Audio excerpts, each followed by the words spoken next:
इस कहानी की शुरुआत केरला के एक छोटे से गांव में होती है। हम शाइनी नाम की एक शादीशुदा महिला को देखते हैं। उसका हस्बैंड रजी शहर में अपनी जॉब करता है और इधर शाइनी अपने बॉयफ्रेंड किरण से फोन पर काफी रोमांटिक बातें कर रही होती है। किरण कॉलेज में उसका जूनियर था। पिछले 1 साल से दोनों का अफेयर चल रहा है और अब तक शाइनी कई बार किरण को रात में अपने घर पर मिलने के लिए बुला चुकी है। दरअसल शाइनी के फादर इन लॉ कुट्टी चंद को बुढ़ापे की वजह से अब कम दिखाई और कम सुनाई देता है, तो शाइनी को फोन पर बात करने में या किरण को घर के अंदर बुलाने में कोई प्रॉब्लम नहीं होती। दिन भर वो बिंदास अपने कमरे में किरण से फोन पर बातें करती रहती है। शाइनी का 6 साल का एक बेटा भी है और कुट्टी चंद दिन भर उसके साथ बाहर काम करता रहता है। इसी के साथ ही हम शाइनी की मदर इन लॉ को भी देखते हैं जो कि बहुत बीमार है। शाइनी पहले अपने मदर इन लॉ की देखभाल करती थी, लेकिन उनका सब कुछ अब उनके बिस्तर पर ही होता है, तो कपड़े गंदे हो जाते हैं, बदबू आती है और इसीलिए शाइनी अब उनकी देखभाल नहीं करती। और उन लोगों ने एक होम नर्स उनकी देखभाल करने के लिए रखा है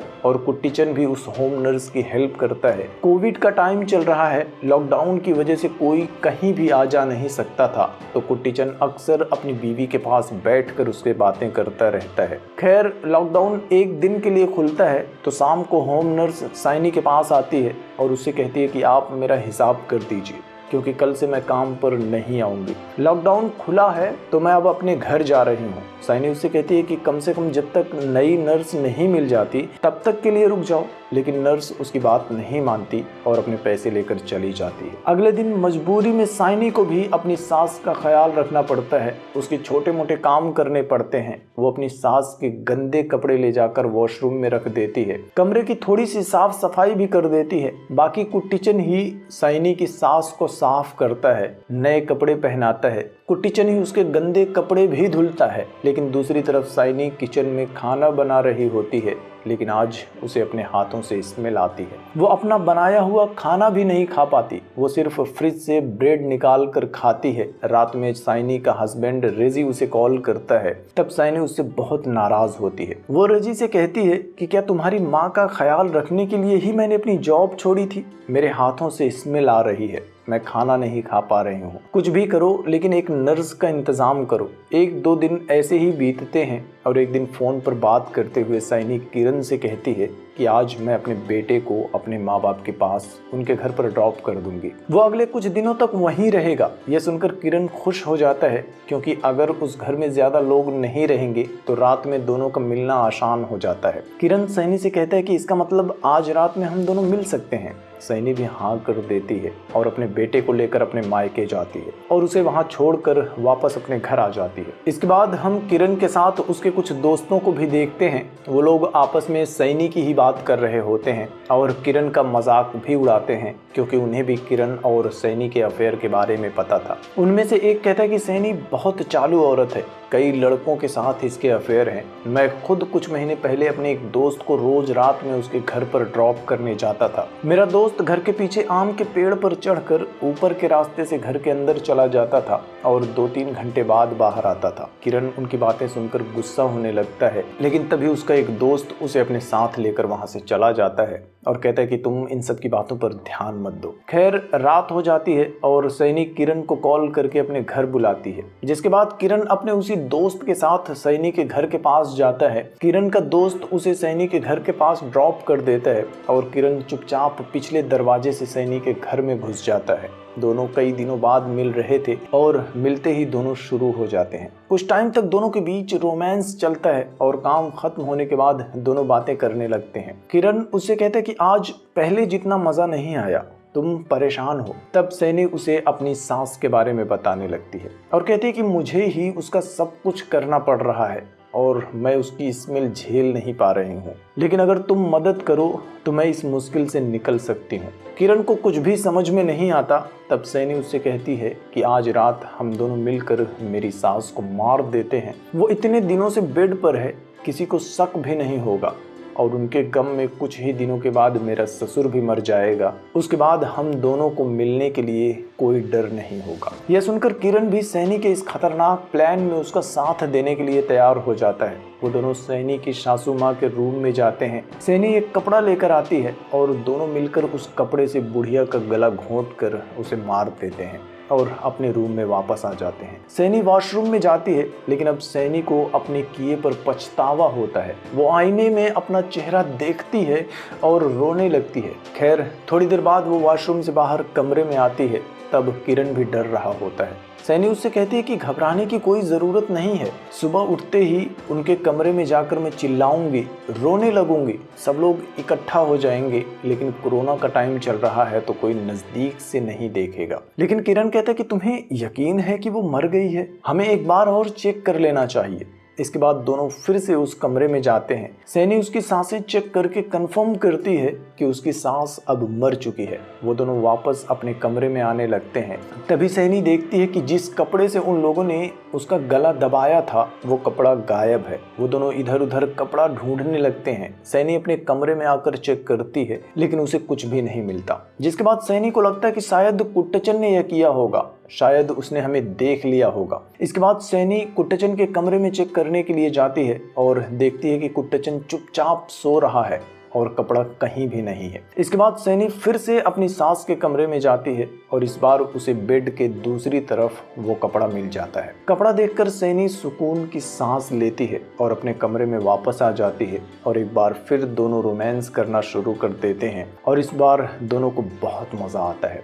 काम पूरा होने के बाद सैनी किरण को बाहर भेजने के लिए पीछे के दरवाजे पर लेकर जाती है तो पता चलता है कि किसी ने पीछे के दरवाजे को लॉक कर दिया है। वो दोनों मेन डोर के पास आते हैं तो पता चलता है कि यह दरवाजा भी लॉक्ड है। सैनी को कुछ भी समझ में नहीं आ रहा था कि अब उसे क्या करना है, क्योंकि अब उस घर के अंदर या बाहर कोई भी आ जा नहीं सकता था। तभी सैनी को ऊपर के कमरे से कुछ आवाजें सुनाई देती है। सैनी चेक करने के लिए सीढ़ियां चढ़कर ऊपर जाती है। वो कमरे में झांकने वाली होती है कि तभी दरवाजा उसके सर पर गिर जाता है और सैनी भी सीढ़ियों से नीचे गिर जाती है। उसके सर से खून बहने लगता है। ये सब देखकर किरण दौड़कर उसके पास जाने लगता है। तभी किरण को भी पैर पर बहुत जोर से ठोकर लगती है और वो भी घायल होकर सैनी के पास गिर जाता है और तब उनके सामने आता है कुट्टचन।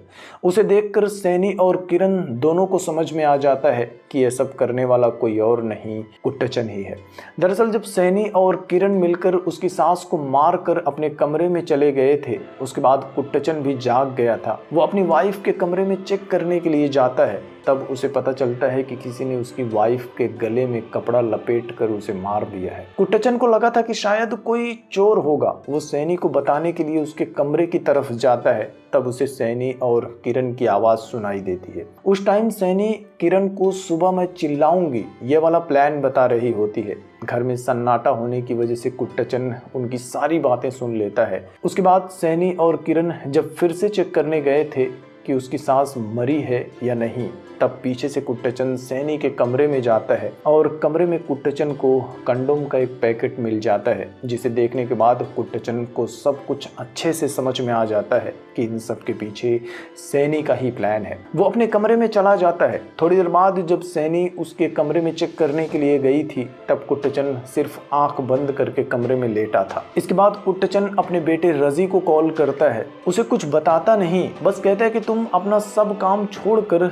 सुबह तक घर आ जाना। रजी भी हाँ कर देता है। इसके बाद कुट्टचन पुलिस को कॉल नहीं करता। वो अपनी वाइफ को मारने वालों से बदला लेने के लिए पूरे घर में जाल बिछाता है और आर पार की लड़ाई के लिए तैयार हो जाता है। इधर किरण सैनी से कहता है कि मुझे किसी भी तरह से इस घर से बाहर निकलना ही होगा। ये सुनकर सैनी कहती है कि बाहर निकलने का कोई फायदा नहीं है। कुट्टचन सबको बता देगा कि हम दोनों ने ही मेरी सास को मारा है। अब हमारे पास एक ही रास्ता है। कुट्टचन को मारकर हमें ऐसा दिखाना होगा कि कुट्टचन से अपनी वाइफ का दर्द देखा नहीं जा रहा था, तो उसने सबसे पहले अपनी वाइफ को मारा और फिर आत्महत्या कर ली। सैनी का यह प्लान सुनकर किरण भी हैरान रह जाता है। वो सोचता है कि सैनी कितनी बेरहम औरत है जो एक ही रात में अपनी सास को मारने के बाद अब अपने ससुर को भी मारने का प्लान बना रही है। खैर मजबूरी में किरण उसका साथ देने के लिए तैयार हो जाता है। घर में लाइट नहीं थी तो सैनी एक लैंप लेकर कुट्टचन को ढूंढने लगती है, लेकिन तभी उसके लैंप का शीशा अचानक से फट जाता है क्योंकि कुट्टचन ने लैंप के अंदर कुछ डाल दिया था। लैंप फटने से सैनी का आधा हाथ जल जाता है। सैनी बड़ी मुश्किल से खुद को बचाती है, जिसके बाद किरण उसके हाथों पर मरहम पट्टी करता है और फिर दोनों मिलकर पूरे घर में कुट्टचन को ढूंढने लगते हैं। भले ही कुट्टचन को कम दिखाई देता था, लेकिन कुट्टचन अपने घर के हर एक एक कमरे और एक एक रास्ते को बड़े अच्छे से जानता था। खैर, थोड़ी देर बाद इन्हें कुट्टचन मिल जाता है। कुट्टचन को मारने के लिए किरण उसे पीछे से पकड़ लेता है, लेकिन कुट्टचन भी होशियार था। वो किरण को ढकेलते हुए पीछे लेकर जाता है और उस चाकू पर बिठा देता है, जिसे कि केरला में लोग नारियल का छिलका निकालते हैं। वो बार बार किरण को उस चाकू पर दबाता है। दर्द के मारे किरण कुट्टचन को छोड़ देता है और कुट्टचन एक बार फिर से भागकर छिप जाता है। इसी तरह से कई बार किरण और सैनी दोनों मिलकर कुट्टचन को मारने की कोशिश करते हैं, लेकिन हर बार कुट्टचन छुप छुप कर इन दोनों को और भी घायल कर देता है। और फिर सैनी अपनी सास के कमरे में जाती है। वो देखती है कि इन सब के बीच में कुट्टचन ने उसकी सास के कपड़े भी बदल दिए हैं। सैनी चिल्लाते हुए कुट्टचन को बुलाती है और उसे कहती है कि अगर तुम बाहर नहीं आए तो मैं तुम्हारी बीवी की लाश को यहीं जला दूंगी, जिससे कि उसकी आत्मा को कभी मुक्ति नहीं मिलेगी। यह सुनकर कुट्टचन भी मजबूर हो जाता है और उन दोनों के सामने आकर अपना हथियार फेंक देता है, जिसके बाद सैनी और किरण दोनों मिलकर कुट्टचन की खूब पिटाई करते हैं। सैनी अपनी सालों का गुस्सा कुट्टचन पर निकालती है कि तुम और तुम्हारी वाइफ की वजह से मेरी जिंदगी बर्बाद हो गई। मार खाते खाते कुट्टचन भी फाइट बैक करने का फैसला करता है। वो सबसे पहले किरण को उसके जख्मों पर वार करता है, फिर सैनी की भी आंखों में अपनी दोनों उंगलियों से वार करता है। दोनों दर्द में तड़पने लगते हैं और उन दोनों को तड़पता हुआ छोड़कर उनसे बचकर कुट्टचन अपने कमरे में वापस आ जाता है। इस बार वो पुलिस को फोन कर देता है। पुलिस वालों से बात करने से पहले ही सैनी वहां आ जाती है। सैनी को देखते ही कुट्टचन छुप जाता है। सैनी उसके कमरे में जाती है। तब तक पुलिस वाले कुट्टचन के फोन पर कॉल बैक कर देते हैं। पुलिस का नंबर देखकर सैनी समझ जाती है कि कुट्टचन ने पुलिस को कॉल कर दिया है। वो किरण के पास जाकर उससे कहती है कि उसने पुलिस को कॉल किया है, लेकिन पुलिस वालों को एड्रेस ढूंढकर यहाँ आने में लगभग 40 मिनट लग जाएंगे। तब तक हमें उसे मारना ही होगा। यह सुनकर किरण कहता है कि हम ये कैसे करेंगे, जिसके बाद सैनी उससे कहती है कि तुम अपने फ्रेंड को भी अंदर बुला लो। उसे कहना कि पीछे वाले पेड़ पर चढ़कर ऊपर के रास्ते से अंदर आ जाए। यह सुनकर किरण को अपने दोस्तों की बात याद आ जाती है। वो सैनी से कहता है कि तुम तो बदचलन औरत हो, मुझे धोखा दे रही हो। वो सैनी को गालियां देने लगता है। तब सैनी कहती है कि तुमसे मुझे अपना कैरेक्टर सर्टिफिकेट नहीं चाहिए, पहले इस प्रॉब्लम से बाहर निकलने के बारे में सोचो। थोड़ी देर में किरण का फ्रेंड भी ऊपर के रास्ते से घर के अंदर आ जाता है और किरण की हालत देखकर उससे पूछता है कि क्या हुआ। तब किरण उससे कहता है कि कुट्टचन ने हमें एक साथ देख लिया था और अब वो हमें मारना चाहता है। यह सुनकर किरण को बचाने के लिए उसका दोस्त कुट्टचन को मारने के लिए आगे बढ़ता है। उसे लगा था कि वो बूढ़े कुट्टचन को आसानी से मार देगा, लेकिन कुट्टचन ने खुद को बचाने का इंतजाम किया था। उसका पैर फिसल जाता है, वो गिर जाता है और मौके का फायदा उठाकर कुट्टचन उसके सर पर बार बार वार करता है और फाइनली उसे मार डालता है। यह देखकर सैनी बहुत घबरा जाती है। अब वो खुद को बचाने के बारे में सोचती है। वो भागकर अपने कमरे में जाती है, अपने हस्बैंड को कॉल करती है और उसे बताती है कि आधी रात को एक अनजान आदमी हमारे घर में घुस आया है। उसने आपकी मम्मी पापा को मार डाला है और अब मुझे भी मारना चाहता है। आप पुलिस को कॉल कर दीजिए। उसकी ये बातें किरण भी सुन लेता है। वो फोन छीन कर तोड़ देता है, लेकिन अब उसे समझ में आ चुका था कि सैनी अब उसे फंसाने की कोशिश कर रही है। वो सैनी की जबरदस्त पिटाई करता है और कहता है कि मैंने तुम्हारी सास को मारने में तुम्हारा साथ दिया क्योंकि मैं तुमसे प्यार करता था और अब तुम मुझे ही धोखा दे रही हो। किरण की पिटाई से सैनी बेहोश हो जाती है, जिसके बाद किरण कुट्टचन को मारने के लिए आगे बढ़ता है, लेकिन तब तक कुट्टचन एक कमरे में खुद को बचाने की तैयारी कर चुका था और जैसे ही किरण उसे मारने के लिए कमरे के अंदर आता है, गैस सिलेंडर उसके सर पर गिर जाता है और किरण की मौत हो जाती है। थोड़ी देर में सैनी को भी होश आता है। वो कुट्टचन को मारने के लिए आगे बढ़ती है, लेकिन कुट्टचन खुद को बचाते हुए अपने मुंह के अंदर से चाबी निकालता है और मेन डोर ओपन करके बाहर आ जाता है। और तब तक वहाँ पुलिस भी आ जाती है। सुबह भी हो जाती है। घर में कुछ लाशें थीं, कुछ लोग घायल थे, तो एम्बुलेंस बुलाकर उन्हें हॉस्पिटल पहुंचाया जाता है। और तभी वहाँ सैनी का हस्बैंड रेजी भी आ जाता है। वो अपने घर की हालत देखकर हैरान रह जाता है। अपनी माँ को देखने के लिए वो उनके कमरे में जाता है तो देखता है कि उसके पिता ने उसकी माँ की लाश के कपड़े बदल कर उसके पास एक कैंडल भी जलाई हुई थी। और इसी के साथ ही यह फिल्म भी ख़त्म हो जाती है।